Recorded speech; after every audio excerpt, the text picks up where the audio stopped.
Bien le bonjour à tous. Aujourd'hui, nous allons parler de la manière d'interpréter la théorie quantique des champs qui correspond au formalisme mathématique permettant de construire la physique des particules. Cette théorie correspond à la mécanique quantique dans le cadre de l'espace-temps décrit par la relativité restreinte. Par conséquent, l'interprétation de la théorie quantique des champs nécessite une interprétation de la mécanique quantique. Or, nous avons vu dans l'épisode précédent que la mécanique quantique est difficile à interpréter. Par exemple, en mécanique quantique, une particule peut être dans une superposition d'états. De la même manière, en théorie quantique des champs, lors d'une interaction avec n particules initiales et m particules finales, l'interaction totale est une superposition de toutes les interactions physiquement possibles. Chacune des interactions est représentée par un diagramme de Feynman. En général, on calcule uniquement les diagrammes de Feynman les plus simples, car ce sont eux qui contribuent le plus aux observables. Cependant, la théorie prédit que pour être exact, il faut tous les prendre en compte. Une superposition quantique poussée à son paroxysme dans la théorie quantique des champs correspond à une superposition de particules élémentaires. Dans le formalisme mathématique, les particules vectrices des forces fondamentales sont le gluon, les trois bosons W et un boson B. La superposition ne touche pas les gluons, je vais donc les laisser de côté. Il se trouve que les bosons W1 et W2 n'ont pas de charge électrique définie.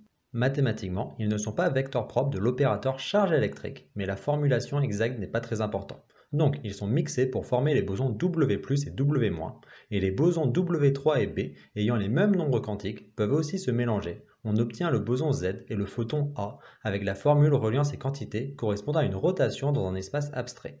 Les valeurs exactes ne sont pas importantes. Ce qu'il y a à remarquer est que naturellement le formalisme mathématique donne des particules élémentaires. Mais pour certaines raisons, les particules physiques sont des superpositions quantiques de ces particules. Mais des superpositions quantiques où seuls les états superposés sont mesurables. Ce qui fait que c'est un autre type de superposition que celle basée sur des états mesurables. Cette espèce de superposition de particules élémentaires est extrêmement déroutante dans beaucoup d'interprétations de la mécanique quantique, ce qui fait que certains considèrent que ce n'est qu'un résultat mathématique qui ne doit pas s'interpréter physiquement. Cependant, cette position est délicate pour un réaliste scientifique, car il faut être capable d'expliquer ce qui est sujet à interprétation dans les théories. Comme nous avons déjà parlé des interprétations de la mécanique quantique, pour le reste de cette vidéo, nous allons interpréter ce que la théorie quantique des champs ajoute à la mécanique quantique.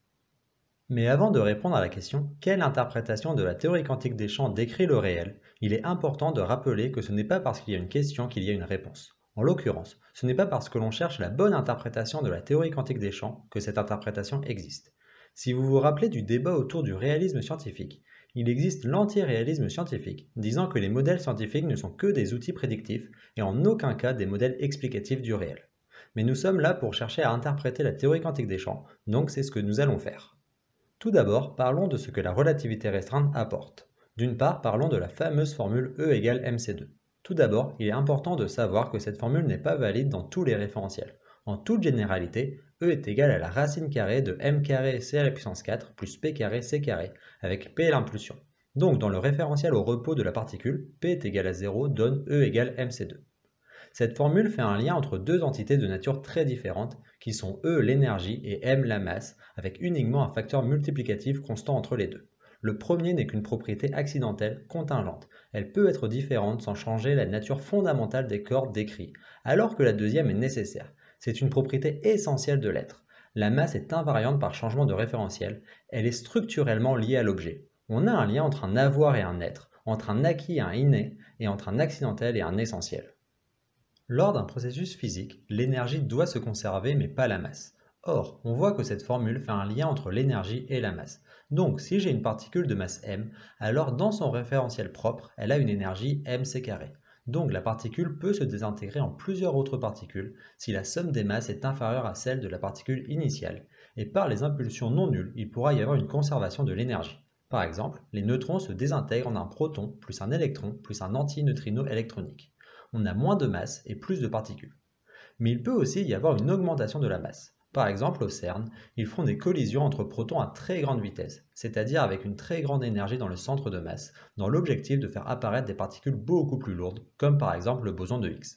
Donc, ce que nous dit E égale mc2 est qu'il est possible de transformer de la matière en énergie, mais qu'il est aussi possible de transformer de l'énergie en matière, ce qui est un pied de nez à la formule de Lavoisier, rien ne se perd, rien ne se crée, tout se transforme.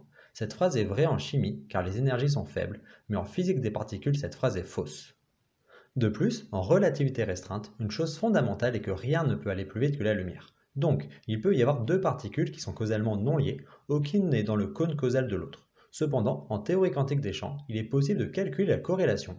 Il se trouve que même dans le cas où il n'y a pas de causalité, il peut y avoir une corrélation, ce qui est une indication extrêmement fondamentale de l'adage corrélation n'est pas causalité.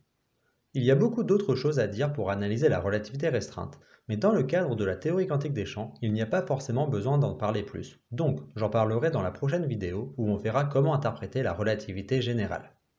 Avant d'analyser la partie la plus remarquable de la théorie quantique des champs, je vais vous expliquer comment les forces, semblant agir à distance macroscopiquement, sont décrites quantiquement. Les forces sont décrites par des particules élémentaires. Par exemple, l'électromagnétisme est décrit quantiquement par le photon. Il n'y a pas une force mystérieuse agissant à distance, mais il y a des échanges de photons. Une comparaison, qui a bien évidemment ses limites, pour le comprendre est de supposer que deux personnes sont chacune sur une barque, et pour se repousser elles s'envoient des ballons, et par conservation de l'impulsion elles s'éloignent. Il n'y a pas une mystérieuse force à distance entre les deux bateaux, mais un échange de matière. Pour aller plus loin dans l'analyse de la théorie quantique des champs, il faut que je vous parle des ressorts. C'est un système mécanique décrit par une certaine énergie potentielle faisant que lorsqu'on l'étire ou le raccourcit, alors il emmagasine de l'énergie potentielle pour revenir vers sa position d'équilibre. Pour décrire la version quantique d'un système classique, on prend la même énergie potentielle, mais au lieu de l'appliquer au principe fondamental de la dynamique, on l'applique à l'équation de Schrödinger. Le ressort quantique est appelé oscillateur harmonique. Pour étudier l'oscillateur harmonique, une base naturelle correspond au nombre de modes de vibration. Une manière d'interpréter ces modes d'un point de vue quantique consiste à considérer qu'ils correspondent à un nombre de quasi-particules que l'on nomme phonons. Une chose étonnante est que même sans excitation, l'oscillateur harmonique a une énergie non nulle. Pour revenir à la théorie quantique des champs, lorsque l'on fait son développement mathématique, la même structure que celle de l'oscillateur harmonique apparaît. On peut interpréter la théorie en disant qu'à chaque point de l'espace, il y a un petit oscillateur harmonique pour chaque particule. Entre les fermions et les bosons, il y a quelques différences, mais ce n'est pas important pour cette vidéo. Ce qui signifie que même lorsqu'il n'y a pas de particules, il existe une énergie résiduelle, et cette énergie est appelée énergie du vide. Et grâce à cette énergie, il y a en permanence des créations et annihilations de paires de particules antiparticules. Mais ce qui est le plus remarquable est que dans cette interprétation, une particule n'est plus un objet intrinsèque de la théorie, mais un phénomène émergent issu des champs quantiques. Le fait que l'on voit une particule se déplacer est une illusion. Ce sont les oscillateurs harmoniques qui ont une excitation puis plus d'excitation, à la manière d'une hola dans un stade de foot. Il n'y a rien de physique qui se déplace, mais le fait que chaque personne se lève au bon moment crée cette illusion. Pour prendre un autre exemple, si on allume puis éteint des pixels sur un ordinateur, on peut donner l'impression qu'un point blanc se déplace. Mais ce n'est pas du tout le cas. Il y a beaucoup de pixels qui s'allument puis s'éteignent, laissant penser qu'un pixel se déplace. Si nous voulons une image romanesque de cette interprétation, nous ne sommes pas faits de matière qui se déplace, mais nous sommes des hologrammes issus des champs quantiques. Pour conclure, nous avons vu d'une part qu'il y a une part difficile à interpréter de la théorie quantique des champs liée à la mécanique quantique, mais nous avons aussi vu que sur d'autres aspects, la théorie quantique des champs s'interprète assez facilement pour donner la nature fondamentale de la physique décrite par cette théorie.